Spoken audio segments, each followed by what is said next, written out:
eh, di mana Prabowo mencoba mengajak kabinetnya melakukan retret di Lembah Tidar yang sakral. Elvan Gomez, praktisi hukum dan pengacara senior, memberikan pandangannya terkait pentingnya kebijakan berbasis hukum yang jelas dalam pelaksanaan program kabinet. Elvan Gomez menegaskan bahwa koordinasi antar kementerian dan lembaga sangat krusial agar setiap kebijakan yang dicanangkan kabinet dapat berjalan lancar dan efektif. Setiap kebijakan harus memiliki dasar hukum yang kuat dan dijalankan dengan akuntabilitas tinggi. Dengan tata kelola yang baik, program kesejahteraan yang digagas pemerintah dapat benar-benar berdampak bagi masyarakat, kata Elvan. Menurut Elvan, pendidikan dan kesejahteraan harus menjadi fokus utama kabinet. Pendidikan yang merata, katanya, akan menciptakan generasi yang cerdas dan mampu bersaing di tingkat global. Jika pendidikan dijadikan prioritas, kita akan memiliki sumber daya manusia yang lebih berkualitas. Hal ini tentu akan mendukung kesejahteraan bangsa dalam jangka panjang, tegas Elvan. Bentuknya kabinet Prabowo, di mana Prabowo mencoba mengajak kabinetnya melakukan retret di Lembah Tidar yang sakral.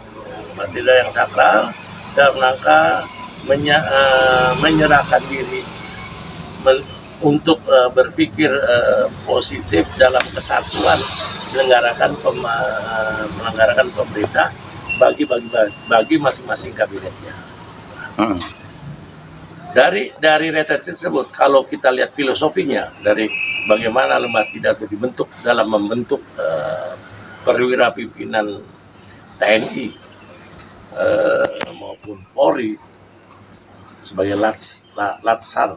latihan dasarnya, telah terbukti dan teruji bagaimana kesatuan TNI Polri berhasil menjaga keamanan dan pertahanan negara Republik Indonesia sejak kemerdekaan sampai hingga saat ini.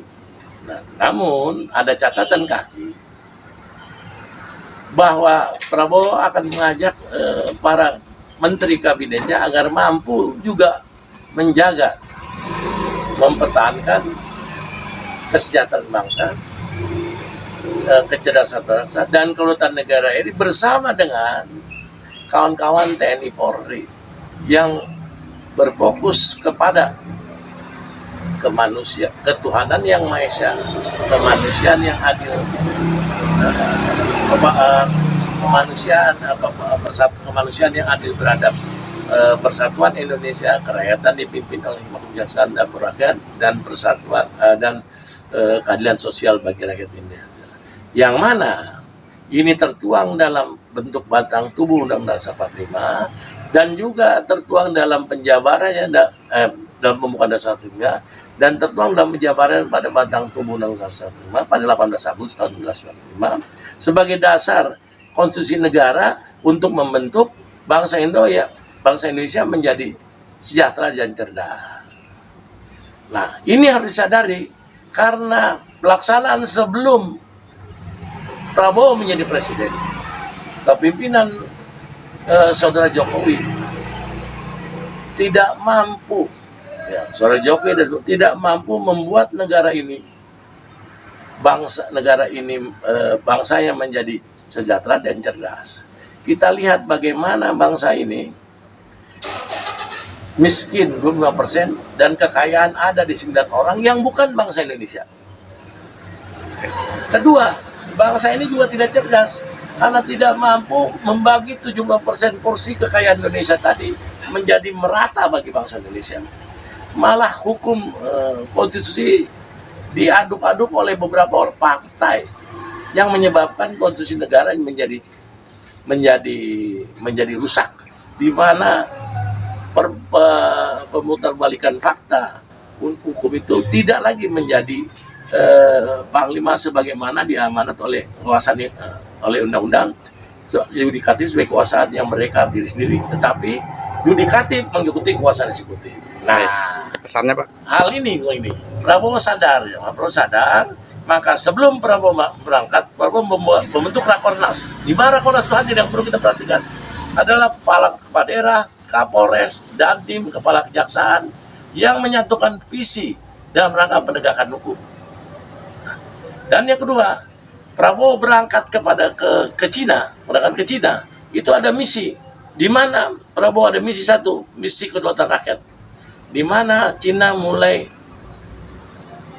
mengganggu Indonesia di Laut Cina Selatan. Yang kedua, dalam misi mempertegaskan kepada Cina bahwa pembantuan infrastruktur Cina juga jangan mengganggu kedaulatan Indonesia.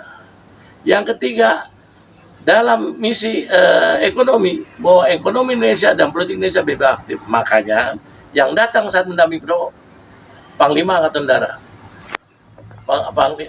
Kepala Staf Angkatan Laut, Kepala Staf Angkatan Udara, Kepala Staf Angkatan Laut, Menteri Luar Negeri, Menteri SDM, ya. Dan SDM ini tidak bahwa monopoli tentang tambang-tambang yang ada sekarang dikuasai oleh Cina.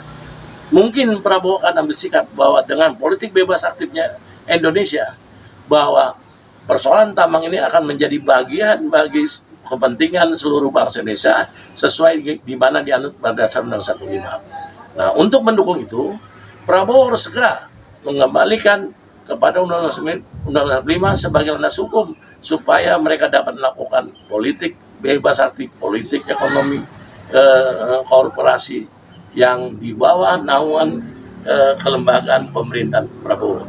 Dan saya berharap Prabowo setelah pulang dari mereka segera melakukan dekret presiden mengembalikan pada Undang-Undang 45. Oke, Pak.